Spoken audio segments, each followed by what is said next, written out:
Good evening, ma'am.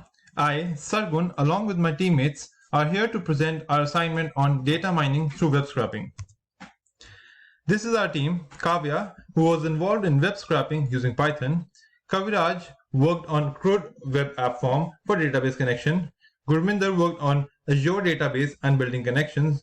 And I was involved in research and development of web scraping and CRUD operations. Let's have a brief introduction to our project. The data mining was done through web scraping from the very famous website monster.com. We used Python library for web scraping to get data in CSV format. The website contained more than 100 entries as per our assignment requirement.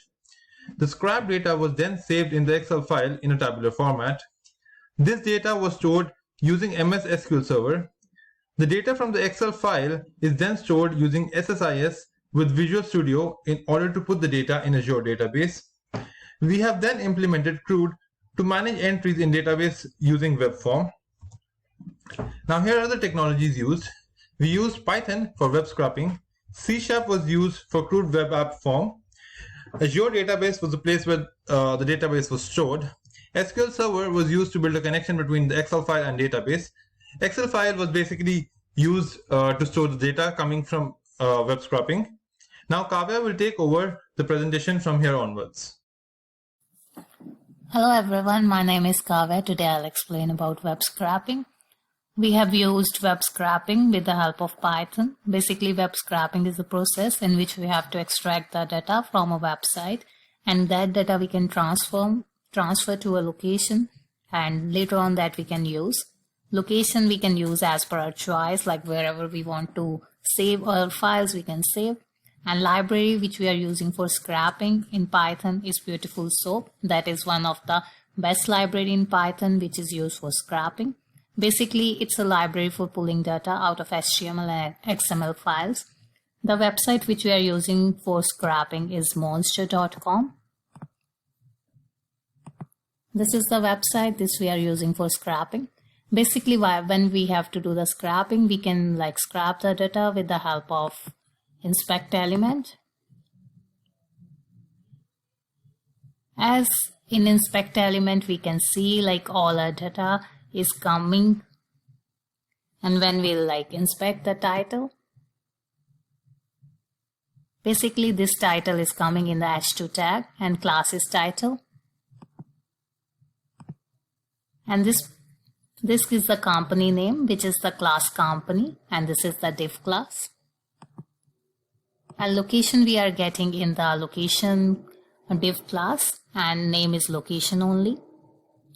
So we are doing scraping in the Python. So basically we need 4 libraries. First is request that we are using to get the request from the URL. Second is Beautiful Soup that is used for scraping. Third is CSV. We are saving the data in CSV, so we have to import this library. Next is Excel Writer. We are using this library because we are saving our data in Excel. This is our workbook. We are creating one workbook, and in that workbook we are creating worksheet. This is the URL from which we have to scrap the data. This is basically to pull the HTTP request. This is pulling the data with the help of Beautiful Soup. This we are opening the CSV file. This we are adding the header to the CSV. This is we are adding the header to the Excel. By default we give row 00 because we want to add the header in the 0 row 0 column. And in this we are incrementing the column because this is the 0 column, and this we have to save in first column, and this we have to save in second column. This we are getting in result container, as because in the website all this data is coming in the result container. We can check with the help of inspect element. As we can see, this is the result container in which we are getting all the list. This we are getting title, company, and location. This is in h2 tag, and these are in div tag. Next we are saving the data in the CSV file. Next we are saving the data in the Excel file. In the last we have to close both the files. Now we'll run the code.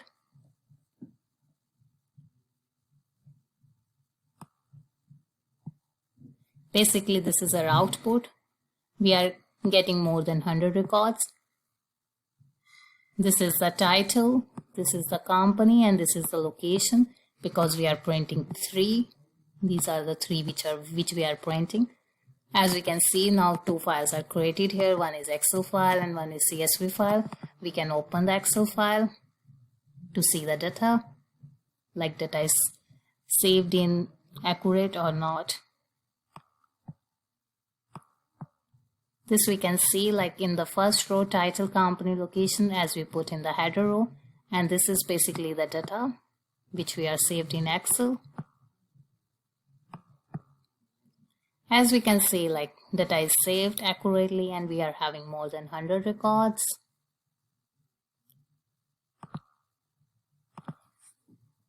This is the screenshot of the code. This is the screenshot of the output. Next, I'll explain one-to-many relationship in a code. As we can see, like there is one city and it can have multiple zip codes. So this is a kind of example of one-to-many relationship. In our example, we are using one-to-many. We can see like we are having one company named Cybercode, and that company is having multiple jobs with title software developer, senior .NET developer. So if one thing is having multiple things, that we can describe as a one-to-many relationship. Next, Gurminder will explain how we are saving data in Azure database and how we are making connection. Good afternoon, everyone. Hi, so we are looking at the Microsoft Azure database that we initialized, and we gave a server name using our credentials. So here is the server name for this that we will use in the further SSMS.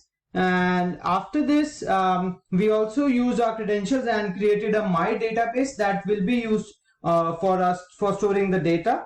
Now coming to the SSIS, where we created a SQL task in which truncates the data and prevents from duplicate values, and the flow task which comprises of Excel source and also the destination, where the destination occurs as a database that will move on to the Azure database. We can start this process and show you how it works.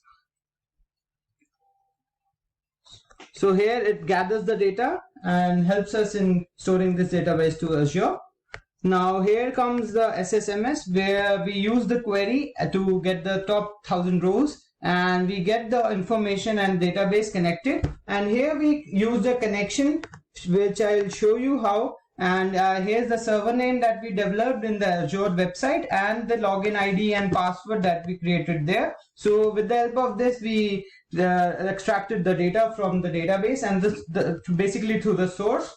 And we use this query so as to implement the data flow task that we used in SSIS. Now coming to the Azure website, where we can clearly see the database. Here we are logging in.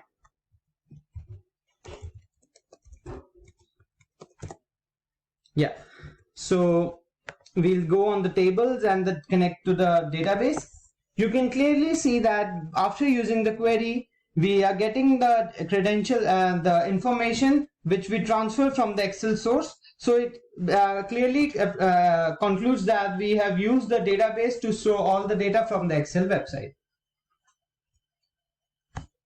Now here I will give the access to Kavi, who will show you the code and how it works. Thank you. Hi everyone. So today I'll be showing you the demo for CRUD operation using the web application form. So we'll have a communication between 2 layers, so which is the web form and the database. So we'll be operating a create statement, read statement, update statement, and delete statement. So maybe I'll take you to the demo and code in the Visual Studio we have created using the C#. So this is actually the form we have created. There's 3 labels.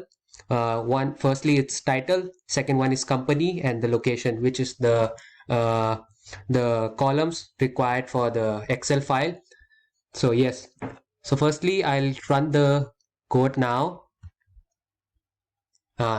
So here's the record coming up from the database, direct from Azure database. We have created a connection. We'll go through the code right now, but I'll show you the demo that how insert, update, and delete is doing right now. So I'll insert a record data analyst, company Apple, location Toronto. So we'll insert it. So the message that we receive is that it's successfully stored in the database. So we can check it here as well. See, it's actually stored in the database. So we can check this one in the MySQL server as well. I'll show you.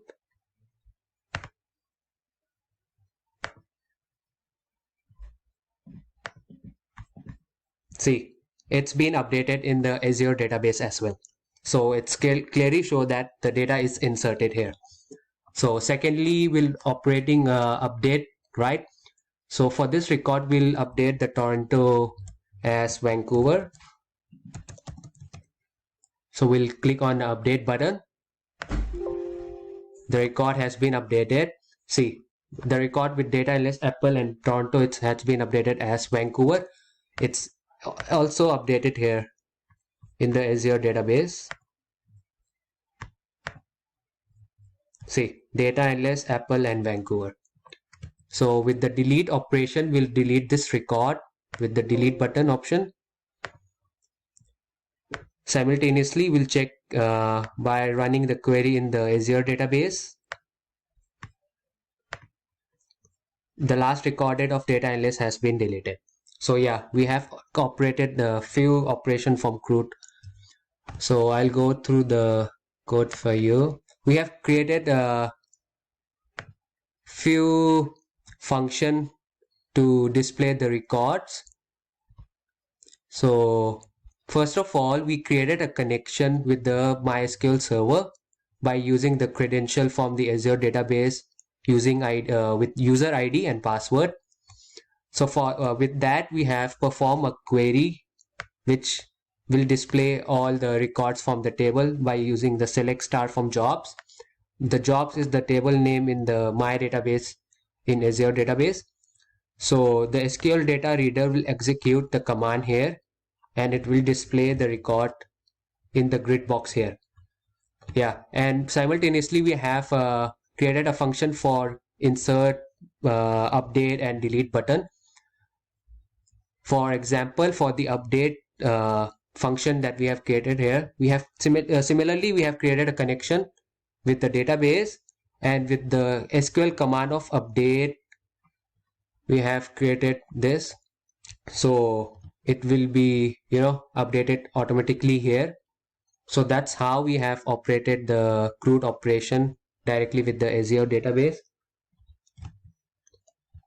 Yeah, that's all for now. Thank you so much.